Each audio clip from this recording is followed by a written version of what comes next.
Welcome to the Elkhart Model RR Club. Today we're going to put on a backdrop painting seminar. It's a pretty simple technique using acrylic paints and sponges, so we'll just get started. So clean and swept and washed, white the glass. I like to buy these. I buy them at Walmart or I buy them at Hobby Lobby. These are just Americana. Some of them are for 45 cents, 90 cents. And I use the light avocado and evergreen are two of the colors I like to use. So we'll just use the old foam plate, squirt some out there of the lighter color. Then I squirt some out of the darker color over here. And then we'll also use some burnt umber to create shadows and depth within the foliage itself when we paint it. So put a little bit of that out. I've already prepped this board and I've painted it with a blue color. It's an old color that I had around the house, but it's fairly close to it's a Glidden color called Pool Party. And because I photograph my layout a lot, I think it makes a nice, simple backdrop for that. We'll show you how to paint clouds if that's what you wish, but most of my backdrops don't have clouds. So what I have here is just a glass of ordinary tap water. Got my paints laid out here. And I've taken a sponge, just a cheap one I buy at Walmart, and tear it into chunks. So what I like to do first, get the sponge wet, squeeze all the water out, and then I go with my lighter color first. And I just dip the sponge in there and goop it all up, and then I squeeze most of that out, dab it off. And then what I want to do is I'm going to come here and I'm just going to start making rough tree shapes. And I'm going to turn people look past your trains to admire the backdrop. You just want the suggestion of some trees and some foliage. And you may have to go back in and dip that a little more. Again, I squeeze most of the paint out, so it's almost dry. And the thing is to have a nice light touch too. If you're a kid and you ever skinned your knee, when mom put the Bactine on your knee, she didn't grind it in. It was just that light, soft dab. And that's sort of the same motion you want to have there. And so I'm just painting some rough tree shapes again.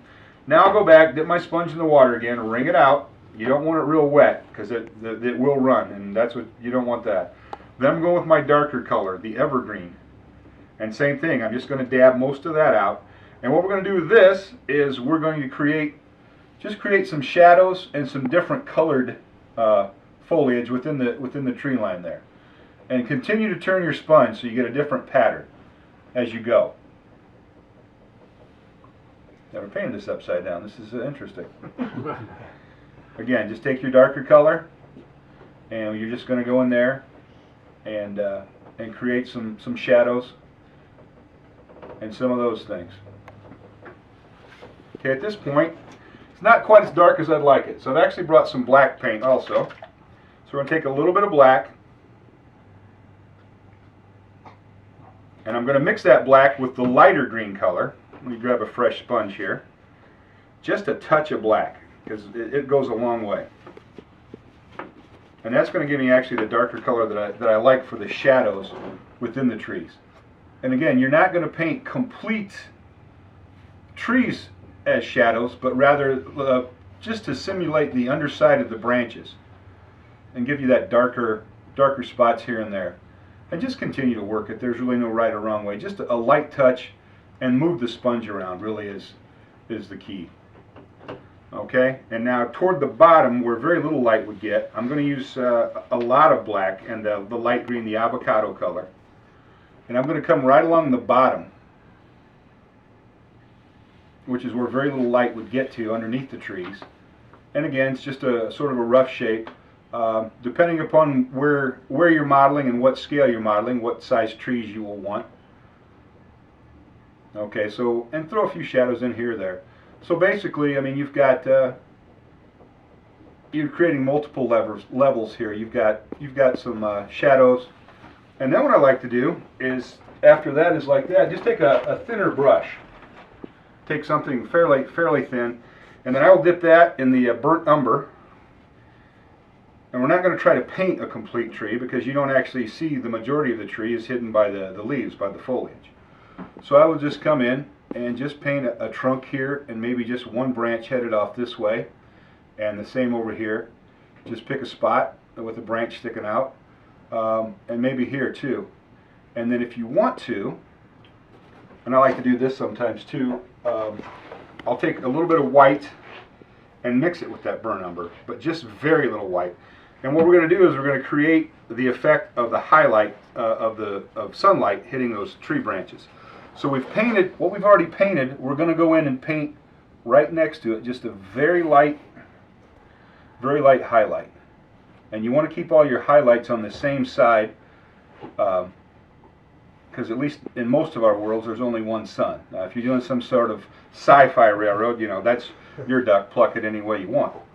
But for me, that's what just paint in a few highlights here or there, and really that's about all there is to that part of it. Now, if you want to paint some clouds, we'll just touch on that real quick.